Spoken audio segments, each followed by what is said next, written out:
Yan. Yan si sir, yung may-ari ng TV. Yan, testing na natin. Yan. Ayan.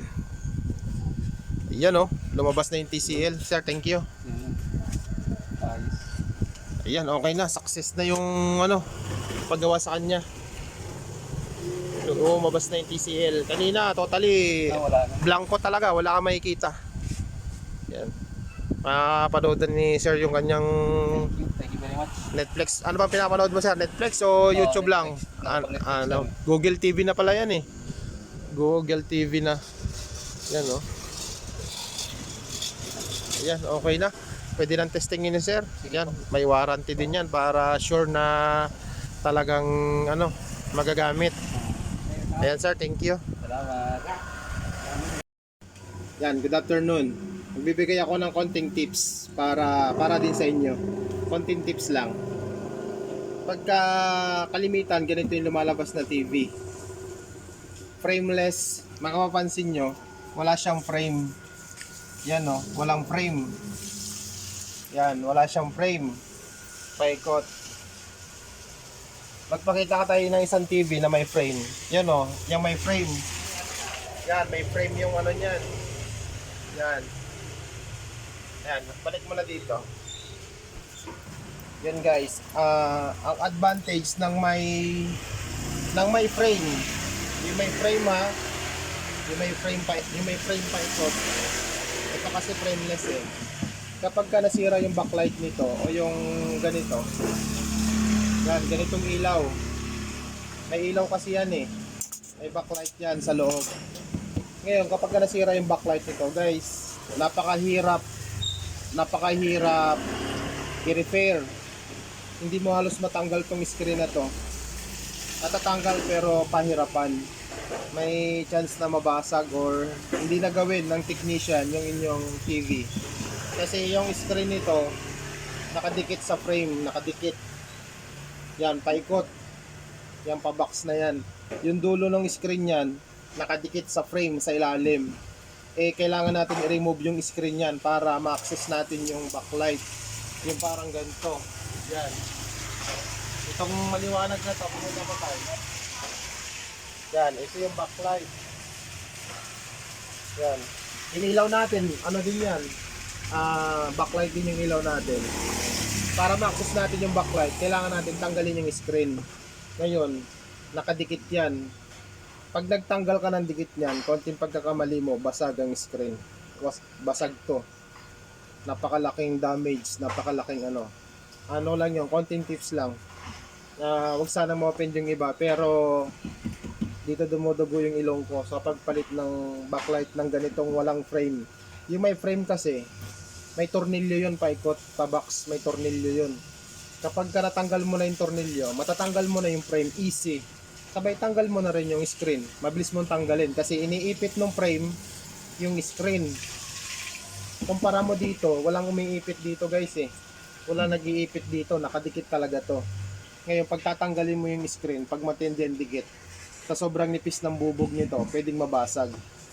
Yan, kaya yung iba hindi tumatanggap ng ganitong paggawan TV. Nagiging disposable siya kapag ganitong design. Magandang tingnan kasi full screen eh, wala siyang frame. Wala, frameless ang tawag namin dito, frameless. Pero napakahirap siyang gawin. Mabusisi. Yan, ginagawa namin dyan, no? Binababara ng pampalambot ng dikit. Kasi 0-0 siya eh. Napapansin nyo, yan no. Talagang napakahirap tanggalin. Sobrang hirap. Ayan, saksak natin. Ito, ano pa to eh. Yan o, pakita mo nga ito tay. Yan, silyado pa siya. Yan, nakasil pa. Yan guys o, silyado pa. Tayo pa lang yung unang gagawa niyan. Tayo pa lang, bali 43 siya. 43 na TCL. Smart na to. Smart TV yan. Tayo magwawasak ng silyo. Ayan, pusakin natin. Ayan, tanggalin natin yung tornilyo niya. Tanggalin natin yung tornilyo. Nasaan na yung Phillips screw? Yan, winasak na natin yung seal. Ito pala yung ano. Ito pala yung tornilyo. Ayan. Pakita ko sa inyo yung sira niya, guys. Tayo kapit. Okay, sa iyo.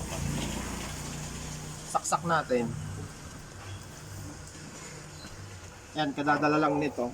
Araw ngayon, Martes. September, hindi ko lang alam kung anong date na ngayon. Anong date ngayon tayo? 17. 17 ba? 17 pala. Bali, ito yung issue nito. Yan, i-open ko.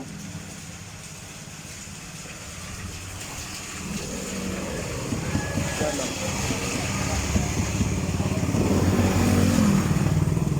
Yan. Ano siya? Good backlight, no display. Good backlight siya, no display. Step by step natin i-check. Titingnan natin kung baka sira yung ano, may problema yung top board niya or T-con. Yan, o kaya wala supply papuntang top board o papuntang T-con. Yan, buksan ko na. Yan. No display, mabuti na lang buo yung ano, mabuti na lang buo yung backlight niya. Kung yung sira, mahirapan tayo.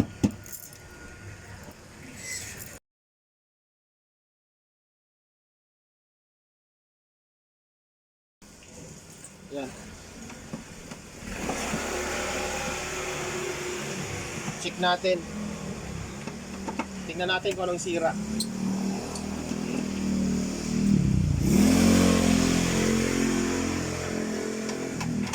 Silyado pa siya. Silyado. Buti na lang hindi backlight yung nasira sa kanya. Pero wala siyang display sa panel or sa screen yung ano. Suspect. Kaya sana ma-repair.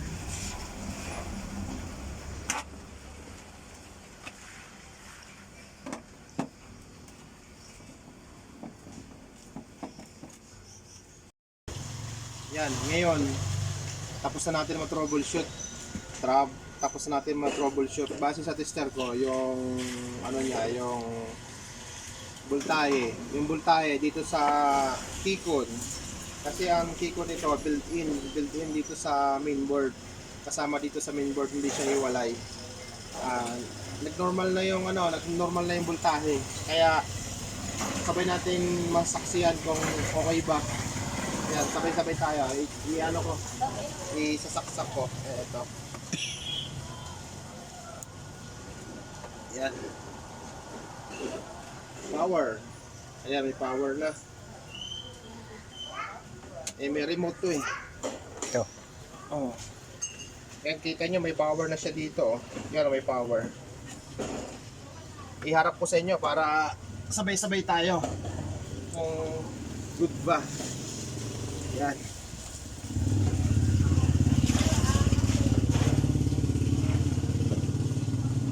Oh. Wow, success. Lumabas na yung TCL oh.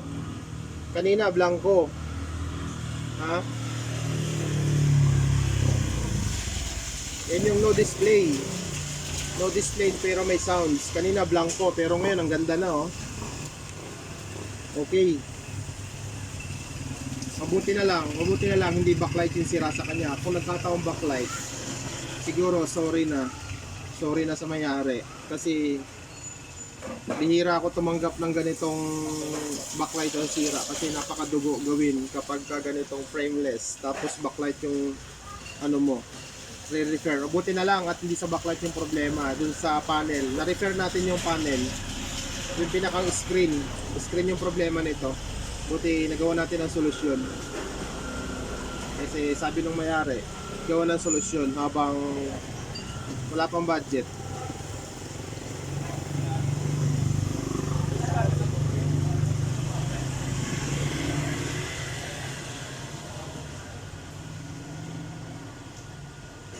Glenn tsaka si cake testing tingnan natin yung ano nito, testing natin mamaya. Okay na, success na yung ano niya, success na yung pag-refer sa kanya.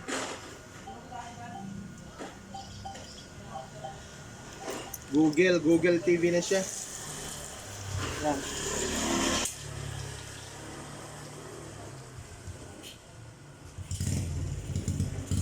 Takpan na natin guys. Sarado na natin kasi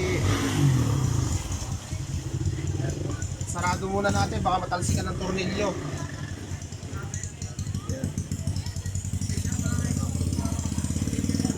Okay na, matutuwa na yung may-ari nito. Matutuwa na. Maulan ang panahon guys, ingat tayong lahat. May parating na naman na bagyo. Anong date ngayon? 17? O 17, Martes. Ingat po tayong lahat kung nasa naman tayong sulok ng mundo. Ang daming bagyo na parating. Yung iba nakapasok na. Ayan, i-blower na rin natin para mawala yung mga alikabok-alikabok para talagang malinis yung loob.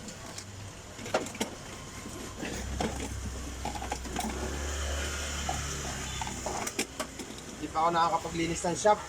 Ang daming stock.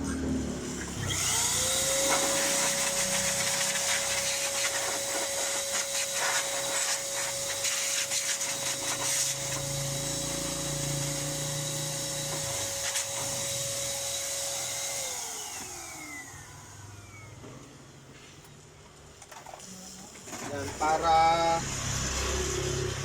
makahinga siya ng maayos, mawala yung alikabok. Yan, ngayon, matutuwa na yung may-ari kasi na-refer yung TV niya. Kahit sino naman may-ari, matutuwa kapag yung isang gamit niya ay naayos.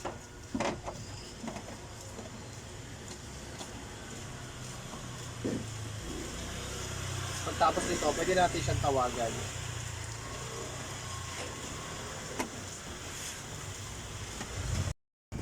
Yan si sir yung may-ari ng TV.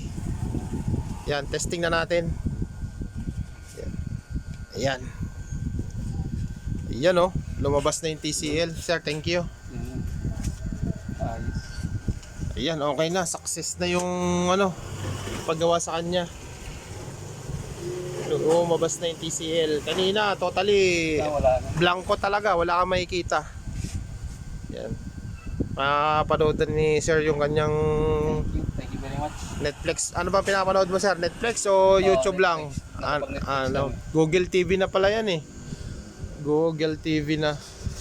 Yan oh. Yan, okay na. Pwede nang testingin ni sir. Yan, may warranty din yan para sure na talagang magagamit.